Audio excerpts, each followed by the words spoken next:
Brought to you by the Bose A20 Aviation Headset, their most advanced pilot headset ever, and by Aspen Avionics, the most flexible and affordable glass cockpit system.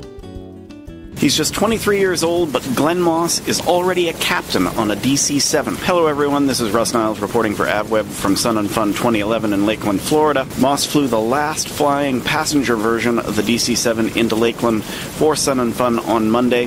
He took us through the aircraft.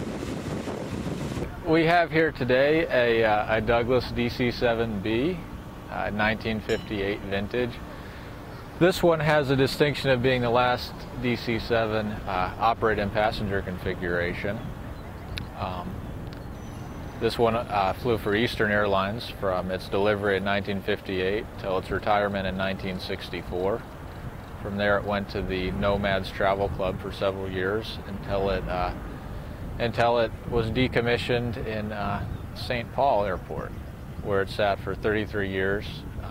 Before being purchased by Carlos Gomez and Mark Wolf and the Historical Flight Foundation. The restoration of the aircraft was really in two pieces. The first being returning the airplane to airworthiness to ferry from St. Paul down to the maintenance base in the Opa-locka Airport, Miami. And that transpired in 2004. From 2004 to 2010, the airplane received countless man hours.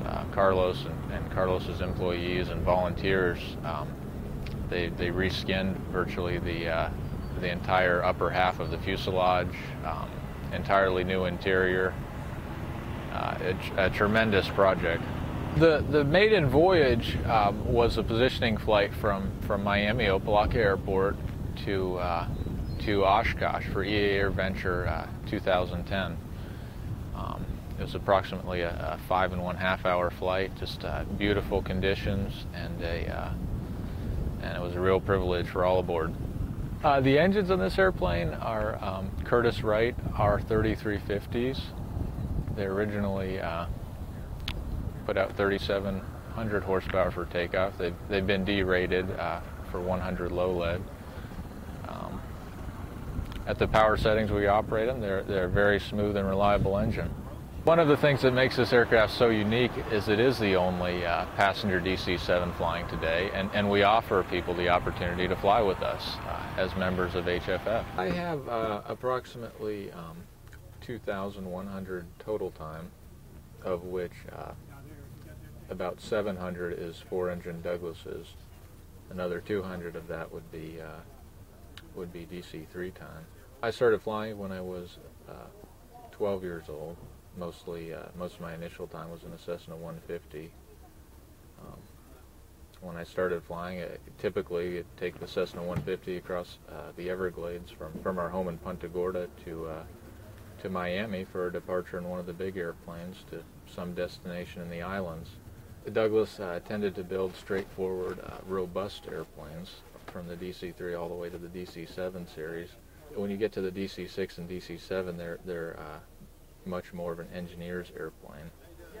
Probably the most demanding seat in the airplane would be the flight engineer's position.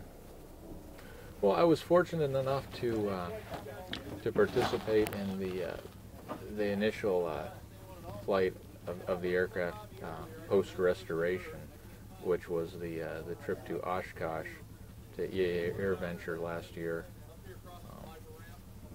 Since then, the airplanes have been to New York, a few trips to Key West. We'd like to be flying her more. For more information on the Historical Flight Foundation, please visit their website.